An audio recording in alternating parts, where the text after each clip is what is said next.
Hello बच्चों, कैसे हैं आप। मैं आशा करती हूँ कि आप सभी बहुत अच्छे होंगे, अपने घर पे स्वस्थ और सुरक्षित होंगे और अपने घर पे अच्छे से पढ़ाई भी कर रहे होंगे। तो आज हम आपको पढ़ाएंगे संधि।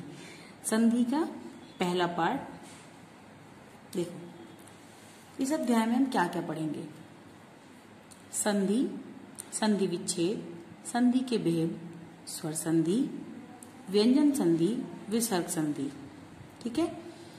स्वर संधि के भेद, दीर्घ संधि, गुण संधि, वृद्धि संधि, यण संधि, अयादि संधि। ठीक है। व्यंजन संधि के नियम और व्यर्थ संधि के नियम। तो आज हम आपको इस वीडियो में पहले पार्ट में पढ़ाएंगे संधि, संधि विच्छेद, संधि के भेद, ठीक है, और स्वर संधि। ठीक है बच्चों, तो पढ़ना स्टार्ट करते हैं। दो वर्णों का मेल होने पर जो विकार या परिवर्तन होता है उसे संधि कहते हैं। निम्नलिखित शब्दों को पढ़िए और समझिए। हिम प्लस आलय इज इक्वल टू आलय। सुर ईश बराबर सुरेश, इति आदि इत्यादि। ठीक है। देखो यहाँ छोटे आ की वॉइस है और यहाँ बड़ा आ है, तो ए और आ मिलके हो गया आहा। यहाँ पे भी छोटा आ और ई ए बन गया। सुरेश हो गया ना, सुर ईश यानी कि सुरेश, ए और ई मिलके ए बनता है। इति आदि, ई और आ मिलके भी या बनता है। देखिए इति आदि यानी कि इत्यादि। इन उदाहरणों में दो शब्दों का मेल होने पर एक नया शब्द बना है। इस प्रक्रिया में पहले शब्द की अंतिम ध्वनि यानी कि पहले शब्द की अंतिम ध्वनि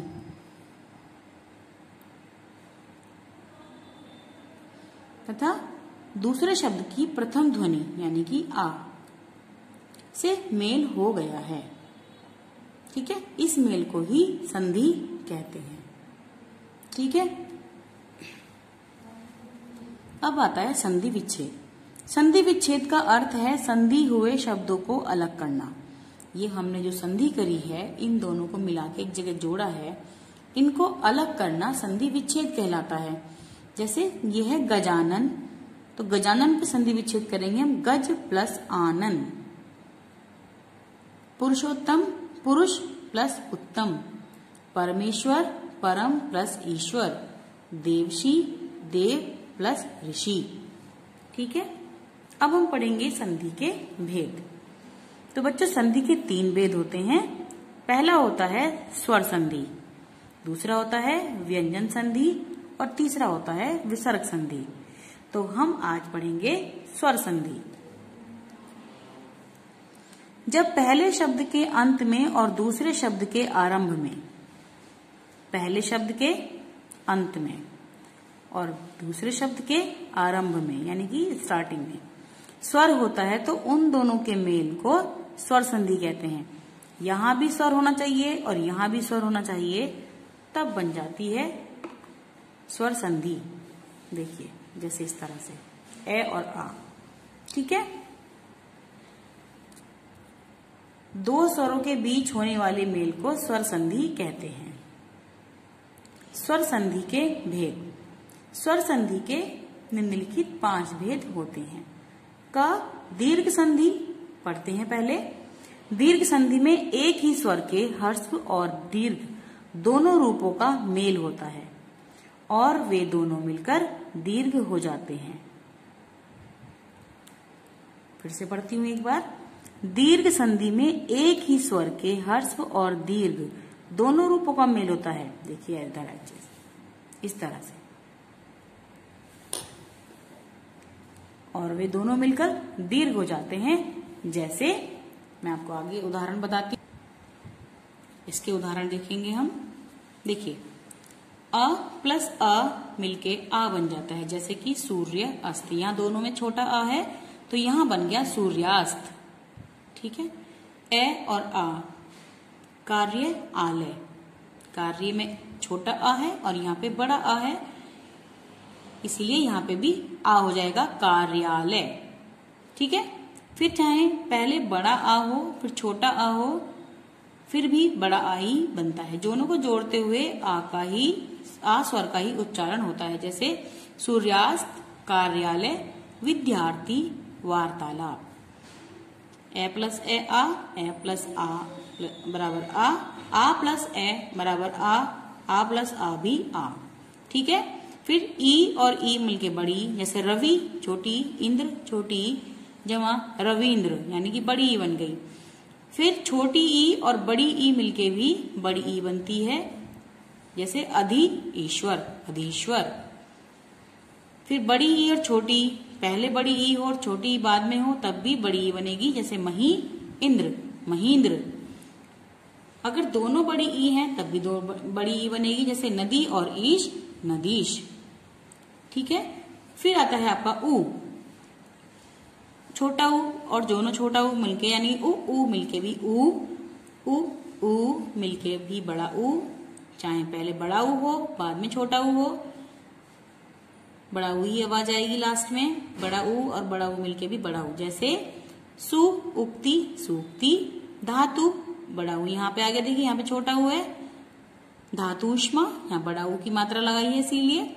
वधु उत्सव, यानी कि यहाँ बड़ा ऊ है और फिर छोटा ऊ है, लेकिन यहाँ बड़ा ऊ ही बनेगा, वधु उत्सव। भू ऊर्जा, यहाँ बड़ा ऊ, यहाँ पे भी बड़ा ऊ, लेकिन यहाँ क्या बना, भूर्जा, बड़ा ऊ ही रहा। तो ये आप ध्यान में रखेंगे। ए और आ हो तो यहाँ पे आ होता है, फिर बड़ी और बड़ा ऊ। ठीक है। ये हमारी क्या है, स्वर संधि का पहला पार्ट, यानी कि दीर्घ संधि। ठीक है।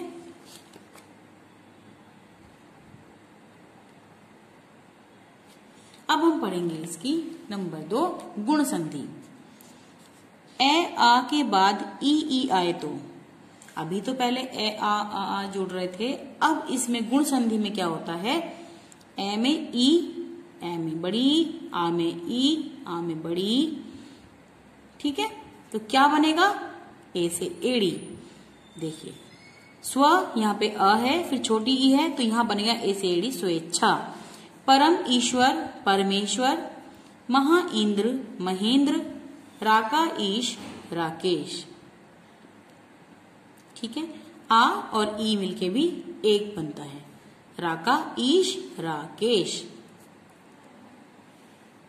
देखो यहाँ पे ए से एड़ी वाली मात्रा ही लगेंगी। फिर है हमारा इसका पार्ट 2। ए में अगर ऊ जुड़े तो, ए में बड़ा ऊ, आ में बड़ा ऊ, आ में बड़ा ऊ, छोटा ऊ, बड़ा ऊ। अगर ए और आ में छोटा ऊ या बड़ा ऊ जुड़ता है तो क्या बनता है, यहाँ पे ओ की मात्रा आ जाती है, जैसे पर उपकार। इसको हम बना संधि करके लिखेंगे तो परोपकार हो जाएगा। रा पे ओ की मात्रा लग जाएगी और पकार, परोपकार। फिर आ में बड़ा ऊ, यानी कि जल उर्मी, जलोर्मी। महा यानी कि आ में छोटा ऊ, महोत्सव, ओ की मात्रा। देखिए महा उत्सव, महोत्सव। जल उर्मी, जलोर्मी। फिर है दीवा ऊष्मा, यानी कि ओ की मात्रा आ गई फिर से, देखिए दिवोष्मा। कहने का मतलब है इधर ये जुड़ता है ऊ, ए या आ में, तो आपकी ओ की मात्रा संधि करते हुए हम प्रयोग करेंगे। ठीक है।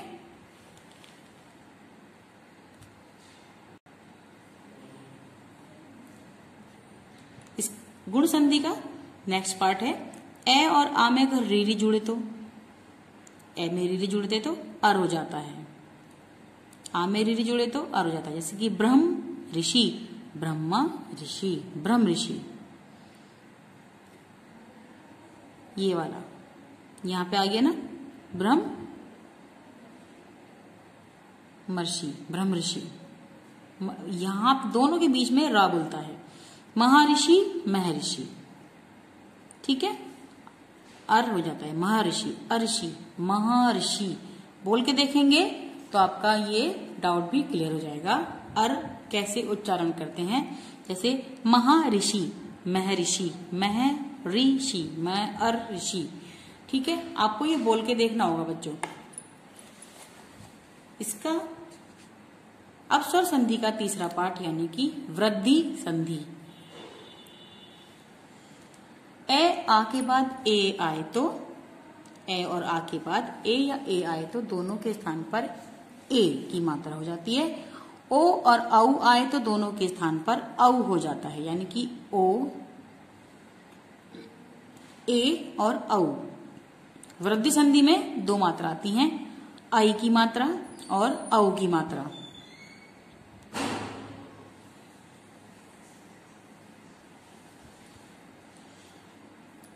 ए प्लस ए इज इक्वल टू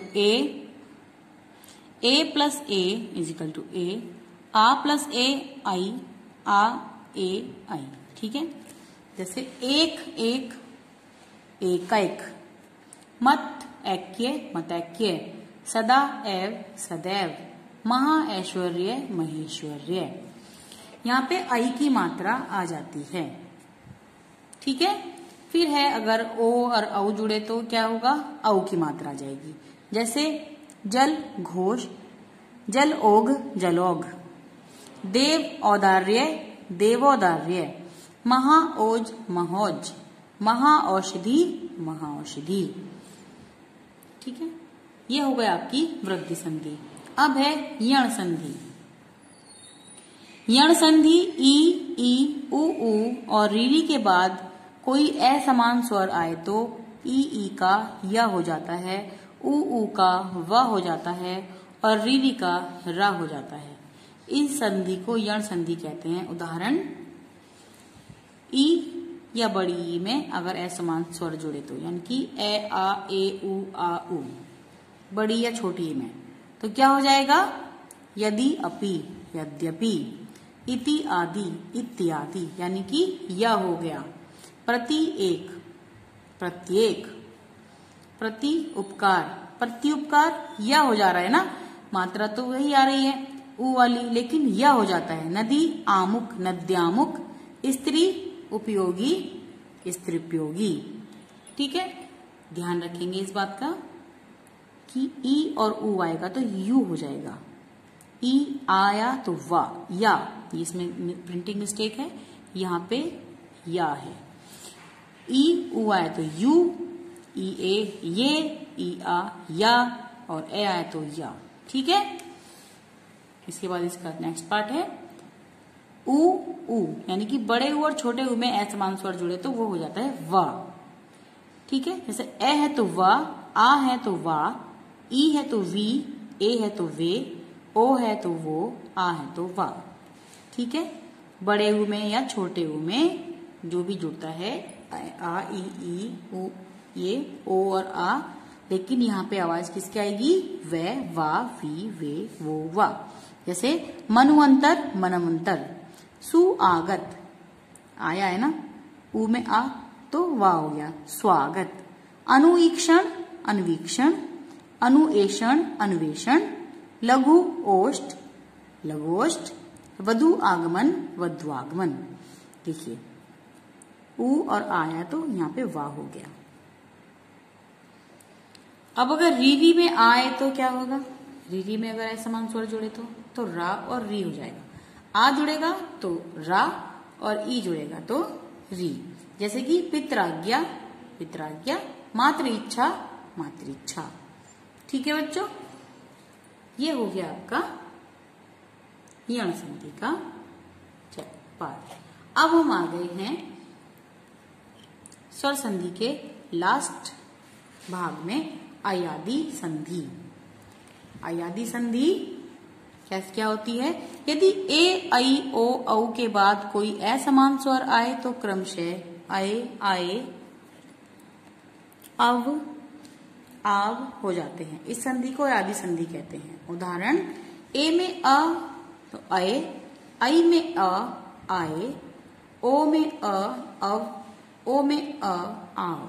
जैसे नेअन नयन, गायक गायक, आए हो गया ना, ए और अ जुड़ के आई की मात्रा और आ है तो हो गया आए, यानी कि गायक। पोअन पवन, ओ में अ है तो अव हो गया तो पवन। पोअक पावक, यानी कि ओ में आ हो गया तो आव, आवक पावक। पे आ पावक। ठीक है, तो बच्चों ये आपका स्वर संधि का जितने भी 5 पार्ट थे वो कंप्लीट होते हैं। व्यंजन संधि हम आपको नेक्स्ट पार्ट में समझाएंगे। ओके बच्चों, बाय।